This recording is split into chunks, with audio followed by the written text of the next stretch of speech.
Hi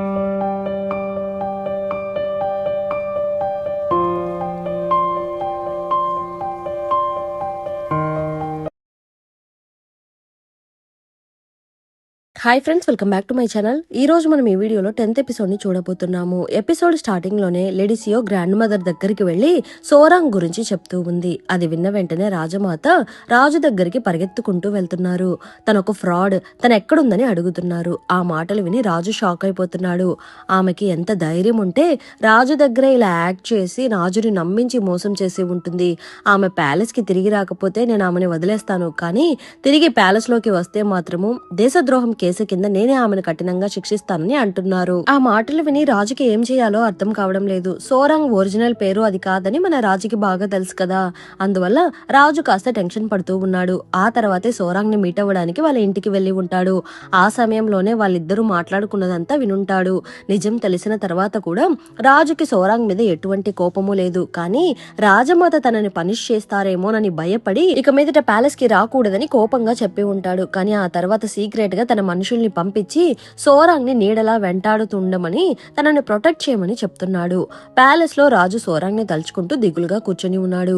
ఇక అదే సమయంలో మన సోరాంగ్ కూడా రాజుని తలుచుకుంటూ బాధపడుతూ ఉంది. అది చూసి షిన్నువన్కి కాస్త బాధగా ఉంది. పక్కనే కూర్చొని తనని ఓదారుస్తూ ఉన్నాడు. ఇక మన పెయింటర్ ఏమో తన లవ్ ఫెయిల్ అయిన బాధతో ఒక కామిక్ బుక్ ని డ్రా చేయడానికి ప్రయత్నిస్తున్నాడు. కానీ ఇనిషియల్ గా చాలా స్ట్రగుల్ అవుతున్నాడు. చివరికి కంప్లీట్ చేసి దానికి డేటింగ్ బుక్ ఆఫ్ సింగిల్స్ అని పేరు పెడుతున్నాడు. ఆ ఇద్దరు మూర్ఖులు ఆ పుస్తకం చదువుతూ ఈ బుక్ చాలా బాగుంది అనేసి వాళ్ళ ఫ్రెండ్స్ అందరికి ఆ బుక్ ని షేర్ చేస్తున్నారు. ఇంకా ఆ బుక్ సూపర్ హిట్ అయిపోతుంది.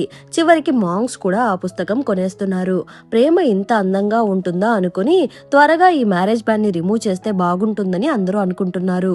కానీ ఎండింగ్ సాడ్ గా ఉండడంతో ప్రజలు సెకండ్ పార్ట్ అడుగుతున్నారు. ఆ విలన్ మినిస్టర్ అలానే లేడీ సియో సోరాంగ్ ని ఏం చేయాలో ప్లాన్ చేసుకుంటున్నారు. ఇన్ని రోజులు అవుతున్నా ఆ సోరాంగ్ ఎందుకు ఇంకా నిజం బయట పెట్టలేదు? ఒకవేళ నువ్వు నా దగ్గర ఏమైనా దాస్తున్నావా అని విలన్ మినిస్టర్ అడుగుతున్నాడు. దానికి లేడీ సియో ఏమో త్వరలో రాణిని సెలెక్ట్ చేయబోతున్నారు కదా, ఈ సమయంలో మనిద్దరం కలిసే ఉండాలి, లేనిపోని అనుమానాలు పెట్టుకోకు అని కవర్ చేసుకుంటూ ఉంది. సోరాంగ్ ఏమో తాతని చూసుకుంటూ తాతకి మందులు ఇస్తూ ఉండగా అతను వెంటనే నువ్వు పర్వతం లేదా నీళ్ళ దగ్గరికి వెళ్ళని చెబుతున్నాడు. తాత నీకేమైంది, ఎందుకు ఇలా అంటున్నావని అడుగుతూ సోరాంగ్ వెంటనే బయటకు వెళ్లిపోతుంది. సోరాంగ్ బయటకు వెళ్ళగానే కొంతమంది ఆమెపై అటాక్ చేస్తున్నారు. రాజు పంపిన గార్డ్స్ వాళ్ళని ఆపుతున్నారు. సోరాంగ్ వెంటనే అక్కడి నుంచి పారిపోతూ ఉంది. కానీ కొంతమంది ఆమెను ఫాలో చేసుకుంటూ వెళ్తున్నారు. షిన్వోన్ సోరాంగ్ ని గమనించి తనని కాపాడడానికి పరిగెత్తుతున్నాడు. కానీ అతను అక్కడికి వెళ్లే లోపే సోరాంగ్ ఆ కొండ మీద నుంచి నీళ్ళలోకి పడిపోతుంది. ఫస్ట్ ఎపిసోడ్ లో ఎక్కడి నుంచి అయితే వాటర్ లో పడిందో అక్కడి నుండి వాటర్ లో దూకేస్తూ ఉంది. షిన్వోన్ చెయ్యి బాలేదు కదా, తనని ఎలా కాపాడాలో అర్థం కావడం లేదు. అయినా తనని కాపాడడానికి వెళ్తున్నాడు. కానీ అంతలో సోరాంగ్ దూకేస్తుంది. షిన్వోన్ కూడా వెంటనే ఆ రివర్ లోకి దూకేస్తున్నాడు. కానీ అతనికి కాస్త గాయం ఉండడం వల్ల ఈదడానికి స్ట్రగుల్ అవుతూ ఉన్నాడు. ఇక అదే సమయంలో పైన రాయల్ గార్డ్స్ వచ్చి వాళ్ళతో ఫైట్ చేస్తూ ఉన్నారు. గార్డ్స్ వచ్చేసరికి ఇద్దరు అక్కడ కనిపించడం లేదు. ఇప్పుడు ఆ మ్యాటర్ గురించి రాజుగారికి చెప్తున్నారు. ఆ మాట వినగానే కింగ్ చాలా బాధపడుతున్నాడు. షిన్వోన్ కళ్ళు తెరుస్తున్నాడు. అతను ఒక నోబెల్ మాస్టర్ వాళ్ళ ఇంట్లో ఉంటున్నాడు. నాకు ఏమైంది అని షిన్వోన్ అడగగానే ఆ రివర్ దగ్గర మీరు కనిపించారు, మిమ్మల్ని కాపాడి ఇంటికి తీసుకుని వచ్చాము. షిన్వోన్ తన చేతిని గమనిస్తున్నాడు. అది పూర్తిగా క్యూర్ అయిపోయింది. నువ్వు షాక్ కి గురవడంతో నీ చేతులు ఆటోమేటిక్ గా పనిచేయడం మొదలు పెట్టాయి. నువ్వు చాలా లక్కీ అని అంటున్నాడు. ఆ అమ్మాయి ఎక్కడుంది అని అడగగానే నా కూతురు ఆమెను చూసుకుంటుందని చెబుతున్నాడు.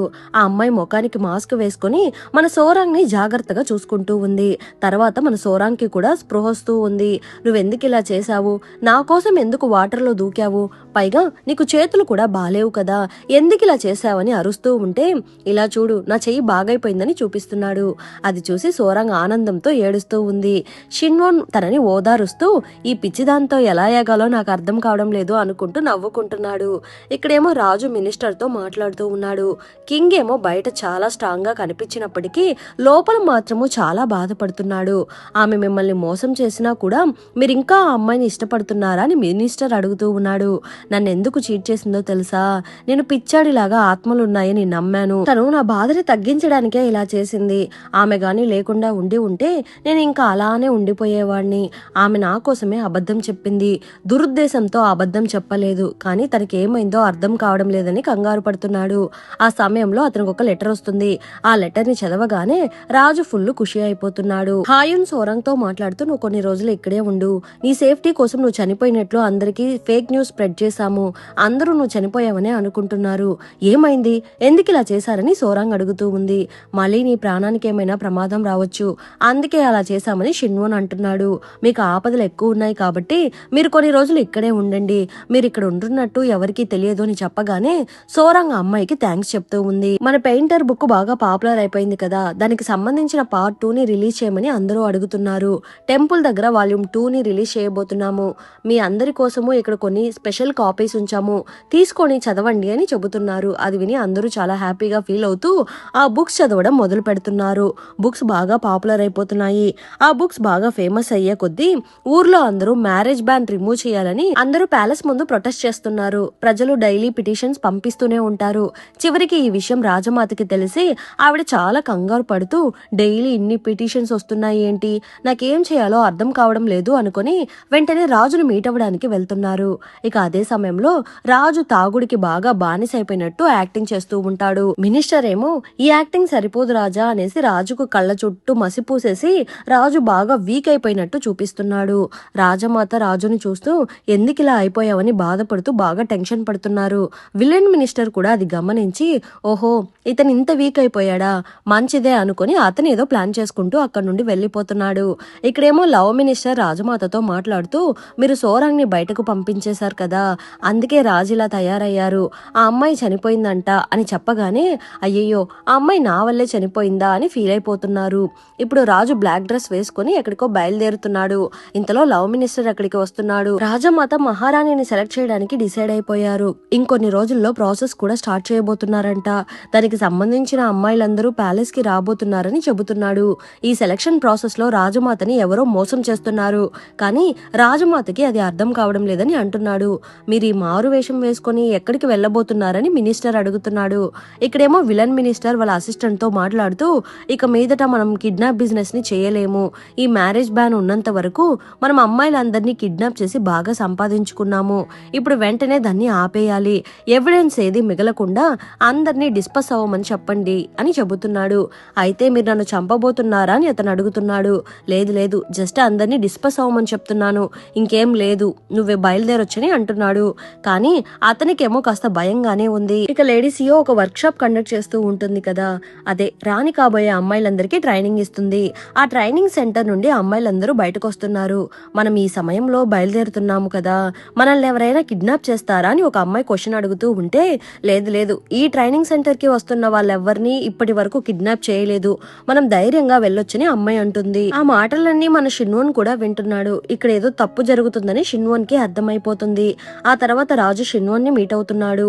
నాకు నీ లెటర్ అందింది, మీరిద్దరూ సేఫ్ గా ఉన్నారని తెలిసి నేను చాలా హ్యాపీగా ఫీల్ అయ్యాను. కానీ నీ చేతులు క్యూర్ అయ్యాయని నాకెందుకు చెప్పలేదు, అది తెలుసుంటే నేను కూడా హ్యాపీగా ఫీల్ అయ్యేవాడిని కదా, నేను నిన్ను మరీ అంత హింసించానా అని అడుగుతున్నాడు. అలా కాదు రాజా అని షిన్వోన్ చెప్తున్నాడు. నన్ను వదిలేసి నాకు దూరంగా వెళ్ళిపోయావు, నీకు ఇది ఈజీ అయిపోయింది, కానీ నాకు అలా కాదు, నువ్వు లేకుండా నేను ఉండలేకపోతున్నాను, త్వరగా ప్యాలెస్ కి తిరిగొచ్చే, నువ్వు ఎప్పటికీ నాతోనే ఉండాలని అడుగుతున్నాడు. కానీ షిన్వోన్ మాత్రం సమాధానం చెప్పకుండా సైలెంట్ గా ఉన్నాడు. ఇక్కడేమో సోరాంగ్ రాజును గుర్తు చేసుకుంటూ చాలా ఎమోషనల్ గా ఫీల్ అవుతూ ఏడుస్తూ ఉంది. నాకు ఏడ్చే అర్హత కూడా లేదు, నేను అతన్ని బాగా హర్ట్ చేశాను అని బాధపడుతూ ఉంటుంది. హేయున్ ఆమెను ఓదారుస్తూ ఉంది. ఆ సమయంలో షిన్వోన్ కూడా అక్కడికి వస్తున్నాడు. ఓకే మీ ఇద్దరు మాట్లాడుకోండి అనేసి హేయున్ అక్కడి నుండి వెళ్ళిపోతూ ఉంది. మీరిద్దరు ఏం మాట్లాడుకుంటున్నారు అని షిన్వోన్ అడుగుతున్నాడు. హేయున్ చాలా మంచి అమ్మాయి, ఇంతకీ ఎక్కడికి వెళ్ళొస్తున్నావని అడుగుతుంది.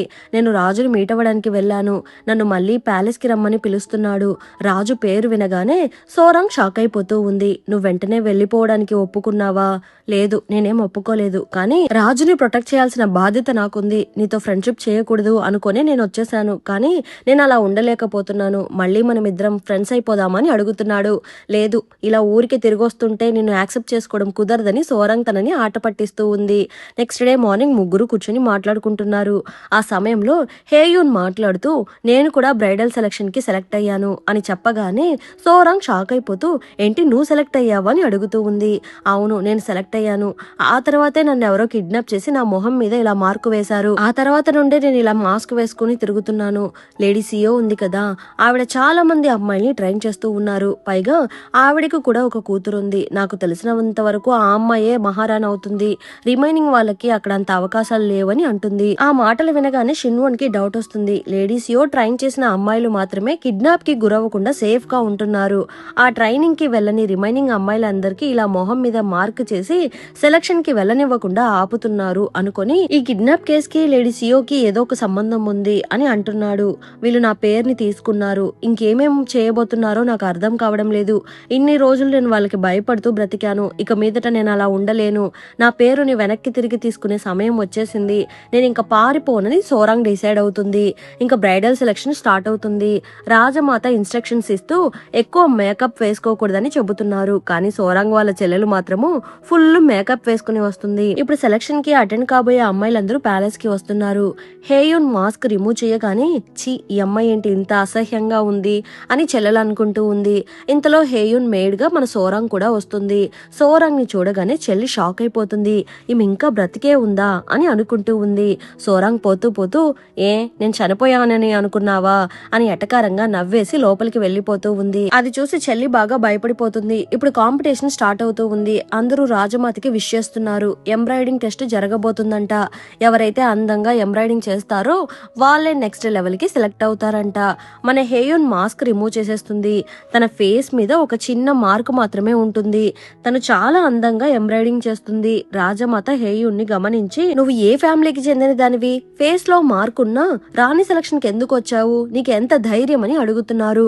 నేను సెలక్షన్ ప్రాసెస్ కి సెలెక్ట్ అయిపోయాను. ఆ తర్వాతే ఎవరో కావాలని నా మొహం మీద ఇలా మార్క్ చేశారు. నన్ను కిడ్నాప్ చేయడానికి చాలా ట్రై చేశారు. మా నాన్న వాళ్ళతో ఫైట్ చేసి నన్ను కాపాడారు. అందుకే ఈ చిన్న గాయంతో బయటపడ్డాను. లేకపోతే నా ప్రాణాలు పోయి ఉండేవి అని చెబుతూ ఉంది. ఇప్పుడు ఏం చేయాలి అన్నట్టు రాజమాత కన్ఫ్యూజ్ అయిపోతున్నారు. ఆ సమయంలో చెల్లి మాట్లాడుతూ, మంచి మనసున్న వాళ్ళకి అసలు ఇలా జరిగే అవకాశమే లేదు. అది మాత్రమే కాకుండా అనవసరమైన సమయంలో బయటకు వెళ్లాల్సిన అవసరం ఏముంది? నేను ఎక్కడికి వెళ్ళలేదు, నాకేం కాలేదు. ఈ అమ్మాయికి ఫేస్ మీద మార్కుంది కాబట్టి ఈ అమ్మాయిని బయటకు పంపించేయడమే బెటర్ అని చెబుతూ ఉంది. అలా కాదు, నా మొహానికి నా మనసుకి అసలు సంబంధమే లేదు. మొహం మీద ఉన్న ఈ మచ్చ కొన్ని రోజుల్లో మాయమైపోతుంది, కానీ మనసులో ఉన్న కుళ్ళు ఎప్పటికీ పోదు. పైగా ఈ మచ్చకి నేను కారణం కాదు. ఎప్పటికీ ఇలాగే నా మనసు చాలా క్లియర్ గా ఉంటుంది అని చెబుతూ ఉంది. రాజమాతకి ఏం చెప్పాలో అర్థం కాక సైలెంట్ అయిపోతున్నారు. లేడీ సియో వాళ్ళ పనమ్మాయికి లేడీ సియో చెప్పింది గుర్తుకు వస్తూ ఉంది. లోపల ఉన్న వాళ్ళందరూ మన వాళ్ళే అయినప్పటికీ వాళ్ళకి అప్పుడప్పుడు లంచం ఇస్తూ ఉండు అని లేడీ సియో చెప్పి ఉంటుంది. దాని గురించి తలుచుకుంటూ వెంటనే రాజమాత పని మనిషికి కొంచెం లంచం ఇస్తూ, ఇదిగోండి నేను మీకోసమే కొన్ని స్నాక్స్ తెచ్చాను అని సీక్రెట్ గా ఇస్తూ ఉంది. ఏంటి ఈసారి కూడా ఆ ముత్యాలే ఇస్తున్నావా అని అడుగుతుంది. అంతలో మన సోరంగ్ అక్కడికి వచ్చి, నాకు కూడా కొన్ని స్నాక్స్ ఇవ్వచ్చు కదా, బాగా ఆకలి వేస్తుందని చెప్పడంతో, నువ్వు ఎవరి పనావిడివి? చాలా ఓవర్ గా బిహేవ్ చేస్తున్నావు. ఇలా చేస్తే నీతో పాటు నీ ఓనర్ ని కూడా ఈ కాంపిటీషన్ లో లేకుండా బయటకు పంపించేస్తామని బెదిరిస్తూ ఉంది. లంచాలు ఇస్తున్న వాళ్ళని మాత్రం ఏమీ అనడం లేదు, కానీ నన్ను మాత్రం అరుస్తున్నారా అని సోరంగ్ అంటుంది. ఎవరి ఎంబ్రాయిడింగ్ బాగుందో సెలెక్ట్ చేసే సమయం వచ్చింది. రాజమాత అన్ని ఎంబ్రాయిడింగ్స్ ని చూస్తున్నారు. అవన్నీ చాలా అందంగా ఉన్నాయి, కానీ ఇది నాకు బాగా నచ్చింది అనేసి మన హేయున్ వేసిన ఎంబ్రాయిడింగ్ ని సెలెక్ట్ చేస్తున్నారు. ఇది చాలా బాగుంది, ఎవరు చేశారో నేమ్ చదవమని చెబుతున్నారు. కానీ ఆల్రెడీ పని వాళ్ళు లంచం తీసుకున్నారు కదా, అందుకని ఆమె పేరు మార్చేసి క్రెడిట్ సోరంగ్ వాళ్ళ చెల్లికి ఇస్తున్నారు. కొంచెం కూడా సిగ్గు లేకుండా చెల్లి పైకి లేచి ప్రౌడ్ గా నిలబడుతూ ఉంది. అది చూసి హేయున్ షాక్ అయిపోతూ ఉంది. నేను వేశానని చెప్పడానికి ట్రై చేస్తూ ఉంది. కానీ అంతలో పనావిడ హేయున్ ని బెదిరిస్తూ, ఇక్కడ ఎవరు మాట్లాడకూడదు, సైలెంట్ గా ఉండాలని అంటుంది. హేయున్ కి ఇంకేం చేయాలో అర్థం కాక సైలెంట్ గా బయటకు వెళ్లిపోతుంది. రాజు వస్తున్నారు, అందరూ రాజుకి విష్ చేయండి అని చెప్పగానే అందరూ విష్ చేస్తున్నారు. సోరంగ్ మాత్రం లైట్ గా రాజు గారిని చూసుకుంటూ ఉంది. కానీ రాజు మాత్రం ఎవరిని పట్టించుకోకుండా సైలెంట్ గా వెళ్లిపోతున్నాడు. ఒకవేళ ఈయన నన్ను పూర్తిగా మర్చిపోయాడా అని సోరంగ్ అనుకుంటూ ఉంది. ఇక ఆ రోజు రాత్రి హేయున్ ఇంటికి రాగానే, అది నేను వేసిన ఎంబ్రాయిడింగ్ కానీ నా పేరు మార్చి చెప్పేశారు అని బాధపడుతూ ఉంది. సోరంగ్ కి షిన్వన్ కి అర్థమైపోతుంది. ప్యాలెస్ లో బాగా లంచాలు ఎక్కువైపోయాయి. లేడీ సియో ప్యాలెస్ లో ఉన్న వాళ్ళందరికీ బాగా లంచాలు ఇస్తుంది. కానీ ఈ మ్యాటర్ రాజమాతకి తెలియడం లేదు. మనం ఏదో ఒకటి చేసి తీరాలని సోరంగ్ అంటుంది. వెంటనే షిన్వన్ కూడా ఆలోచించడం మొదలు పెడుతున్నాడు. రాజుగారికి ప్యాలెస్ లో సేఫ్టీ లేదని అర్థం చేసుకుని నెక్స్ట్ డే మార్నింగ్ షిన్వన్ యూనిఫామ్ వేసుకుని రాజు ముందుకు వెళ్లి నిలబడుతున్నాడు. అది అది చూసి రాజు అలానే అసిస్టెంట్ ఇద్దరు చాలా హ్యాపీగా ఫీల్ అవుతున్నారు. రాజమాత ఏమో నేనేమో ఇక్కడ రాణిని సెలెక్ట్ చేస్తున్నాను, కానీ నా మనవడు ఫుల్గా తాగి తాగుడికి బానిసైపోతున్నాడు. వాడు నేను సెలెక్ట్ చేసిన అమ్మాయిని ఇంకెలా పెళ్లి చేసుకుంటాడు అనుకొని రాజు దగ్గరికి వెళ్తున్నారు. మన ప్యాలెస్ లోకి కొత్తగా రాణి రాబోతున్నారు, నువ్వు ఇలా తాగుడికి బానిసైపోతే ఎలాగాని అడుగుతున్నారు. మీరు సెలెక్ట్ చేసిన అమ్మాయి ఏమైనా రాణిగా రాబోతుందా ఏంటి? ఎవరు ఎక్కువ లంచం ఇస్తే వాళ్ళే రానవుతారని అంటున్నాడు. నా పని వాళ్ళ మీద నాకు నమ్మకం ఉంది, వాళ్ళెవరూ అలాంటి తప్పు చేయరు. వాళ్ళు లంచం తీసుకున్నారని నేను ప్రూవ్ చేస్తే మీరేం చేస్తారని రాజు అడుగుతున్నాడు. ఆ మాట విని రాజమాత షాక్ అయిపోయి నేను ఖచ్చితంగా వాళ్ళని పనిష్ చేస్తానని చెబుతున్నారు. సరే ఓకే, వాళ్ళని మీరే పనిష్ చేయండి, కానీ రాణిని మాత్రం నేనే సెలెక్ట్ చేస్తాను, మీరు అందులో ఇన్వాల్వ్ కాకూడదని చెప్పడంతో రాజమాతకి అర్థమైపోతుంది ఆ అమ్మాయి ఇంకే బ్రతికే ఉందా అని అడుగుతున్నారు. ఆ తర్వాత రాజు వీళ్ళందరితో మాట్లాడుతూ నేను మళ్ళీ ప్యాలెస్ లోకి ఒకరిని తీసుకొని వద్దామని అనుకుంటున్నానని అంటున్నాడు. కరెక్ట్ గా అదే సమయంలో రాజమాత వాళ్ళ పని మనుషులందరినీ చెక్ చేస్తున్నారు. వాళ్ళ రూమ్ లో నుండి చాలా నగలు డబ్బులు దొరుకుతున్నాయి, అవన్నీ బయటకు తీసుకొని వస్తున్నారు. మీకు ఇంత డబ్బులు నగలు ఎక్కడి నుండి వచ్చాయని అడుగుతున్నారు. పాపం సీనియర్ మేడ్ ప్యాలెస్ వదిలిపెట్టి వెళ్ళిపోయారు కదా, ఆవిడ పేరు చెప్పి ఆవిడే నాకు ఇవన్నీ ఇచ్చారు, ఏదో పని చేసి పెట్టమని చెప్పారు, కానీ ఆ పనేంటో కూడా ఇంకా నాకు పూర్తిగా చెప్పలేదు అని అబద్ధం చెప్తూ ఉంది. సీనియర్ మేడ్ ని పిలిపిద్దామా అని అడుగుతూ ఉంటే లేదు, ఆవిడ ఎక్కడున్నారో మనకి తెలియదని అసిస్టెంట్ అంటున్నాడు. తన మీద నిందలు వేయడానికి మీకెంత ధైర్యము అని వాళ్ళని అరుస్తున్నాడు. ఇక్కడేమో మన సోరాంగ్ ని లవ్ మినిస్టర్ మీట్ అవుతున్నాడు. త్వరగా రా అమ్మా, రాజు నిన్ను ప్యాలెస్ కి తీసుకొని రమ్మని చెప్పారని అంటున్నాడు. హేయున్ అలానే వాళ్ళ నాన్న ఇద్దరు ఆ మాటలు విని షాక్ అయిపోతున్నారు. సోరాంగ్ కాస్త టెన్షన్ పడుతూ నన్ను పనిష్ చేయడానికే పిలుస్తున్నాడేమో అనుకొని ఎలా అయినా రాజుగారికి సారీ చెప్పాలని అనుకుంటూ ఉంది. అంతలో డోర్ ఓపెన్ అవుతూ ఉంది. రాజు లోపలికి వస్తున్నాడు. ఇద్దరు బాగా ఎమోషనల్ అయిపోతున్నారు. రాజు సోరాంగ్ దగ్గరికి వెళ్లి ఆమెను కిస్ చేసేస్తున్నాడు. అంతటితో ఎపిసోడ్ ఎండ్ అయింది. మళ్ళీ నెక్స్ట్ ఎపిసోడ్ లో కలుద్దాం. ఎపిసోడ్ ఎలా ఉండిందో తప్పకుండా కమెంట్ చేయండి. ప్లీజ్ సపోర్ట్ చేయండి. Thanks for watching.